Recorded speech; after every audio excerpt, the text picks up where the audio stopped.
大家好，今日咧想同大家介紹一下有關三伏天灸嘅注意事項，同埋咧三伏天灸咧究竟嘅來源，同埋可以治療啲乜嘢疾病嘅。咁其實咧三伏天灸咧，相信喺好多人嘅心目中都唔陌生㗎啦。大部分人咧都會有聽過，或者甚至乎有人都係做過三伏天灸㗎。咁三伏天灸咧主要咧係用於治療一啲虛寒嘅疾病啦，包括咧係一啲哮喘啦、鼻敏感啦，或者係成日有經痛啊、胃痛啊、關節痛啊。當天氣咧轉變係濕寒嘅時候咧，症狀亦都會加重嘅。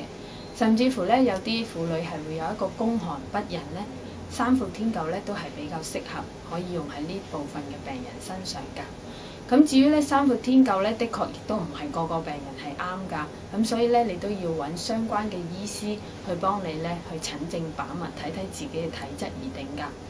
咁至於三伏天灸咧，究竟係幾時開始做嘅咧？咁其實三伏天灸咧，一般咧我哋會喺夏天最熱嘅季節啦。譬如我哋就會有三伏嘅。咁就正如係個名稱所講嘅，有初伏啦、中伏啦、末伏啦。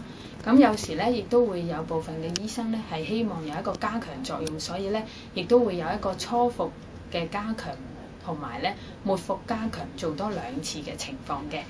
咁所以咧，如果咧你係想做三伏天灸咧，必須要喺指定嘅時間，其中一日咧去選擇最熱嘅時候咧去貼藥㗎。咁至於貼藥方面咧，我哋係會利用一啲咧溫陽嘅藥物，好似你見到咧手上面呢一個啦，咁係利用咗一啲溫陽嘅藥物咧去溝製而成嘅。